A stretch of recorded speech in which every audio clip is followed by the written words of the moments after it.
Also, YouTube, NCG here, wishing you all a very merry new year, and I hope we all had a very good Christmas as well. This is my first deck profile for the channel for 2018, and we're starting it off with Satellarknights. Now, Satellarknights aren't as relevant as they used to be, but they're still an incredibly fun deck to play, and it's definitely worth picking up just for those chances that maybe you want to play Daughters Alliance format, or just to give them a go.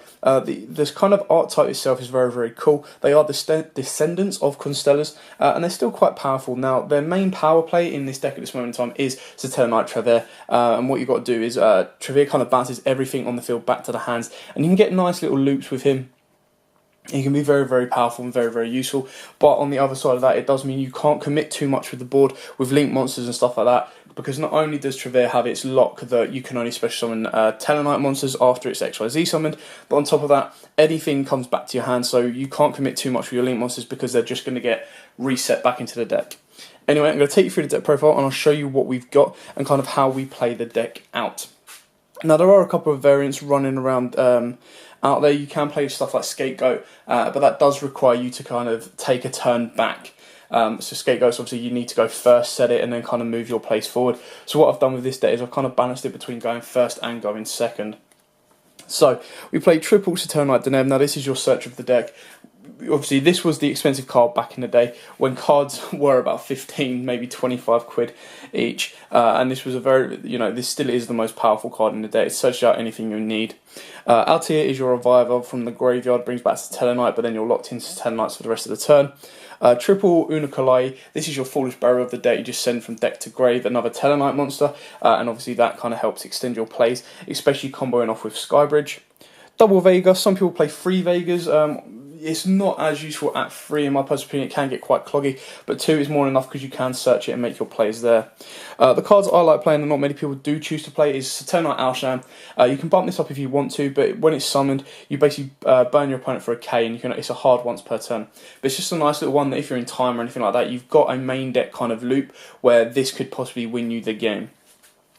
And then one Satellarknight Sirius. This is basically your replacement for Daugusta Emerald. This lets you shuffle 5 Satellarknight monsters back from your graveyard into your deck, and then you get to draw 1 card, so it helps recycle. You can burn through your resources, but sometimes you do want them in your graveyard to be there, so you don't have to play him. He's just an option to kind of help you recycle your graveyard.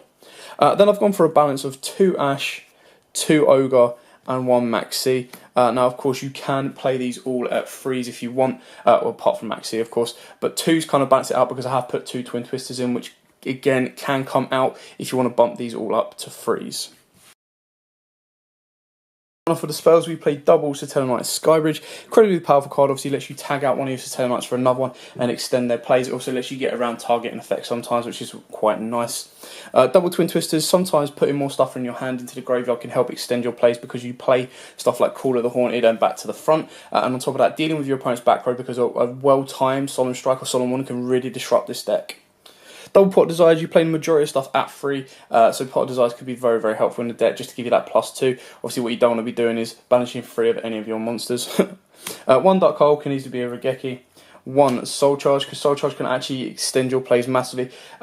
Just Soul Charging into a Trevere, you still get to bounce everything back from field to hand and then rip one from your opponent's hand. Rhoda, because it's at 1 and all your monsters are warriors. Now onto the traps, we play triple Satellarknight Alpha. This is obviously the main deck kind of counter trap. You tribute off a Satellarknight monster and then you get to draw 1 card, negating, or when your opponent activates a spell, trap or monster effect, you send a Satellarknight monster you control to the graveyard and then negate the activation if you do destroy it, and then you get to draw 1 card. Triple Call of the Haunted, triple Back to the Front. Now, some people play Oasis Dragon Souls, and the reason they play that is because it's a continuous. When you make Trevere, you can bounce it all back to hand, you can recycle it.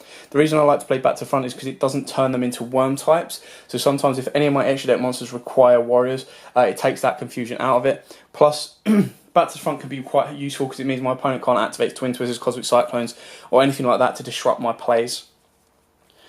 Triple Anti-Spell Fragrance, because you get a nice little soft loop with Trevere when you set this, activate it, lock your opponent out for their turn, then make sorry guys, then make Trevere in your turn, there we go, much better, and then bounce everything back to hand, then set Anti-Spell again, and unless they're drawing into a Cosmic Cyclone, Twin Twister or MST or any way to deal with that, they're going to be locked out for their entire turn. and then the 1 solemn warning, because it is your out to everything in the game. Now on to the extra deck. We play for our link monsters the 1 Decode Talker. Now again, it's an alternate route. If you're not going to go into your Travere plays, you're going to be going into your Deltaros plays or your Batellamais plays. So it is an option, but Decode, you know, is kind of a staple link monster in today's game. The 1 Proxy Dragon. Now, Satellarknights can flood the board with monsters. Obviously, that's why they play Rebroniad. But what you do have to remember is, if you do go into this one, again, your other 2 options are going to be alternatives. So you're going to be going to your like Castells, your Tornado Dragons, which is why we play a range of rank 4s. And the 1 Keta Magician, because like I said, with Travere, you can bounce 1 card it points to deal with that. If that's like a troubling monster, you can drag that out. But then obviously you'd have to wait a turn, get your Travere there, bounce everything back up. Regardless, it does then unlock another space down here. Because all your monsters are lights, it helps out massively and can actually work very, very well in the deck. Rank 4s, you play a lot of staples. So we've got the Castell, we've got the Tornado Dragon, we've got the Gargagar Samurai, we've got the Baguska, and then we've got the Rebroniad. Now, obviously, Rebroniad is very rarely do you go into it, but when you do, it can actually win you games.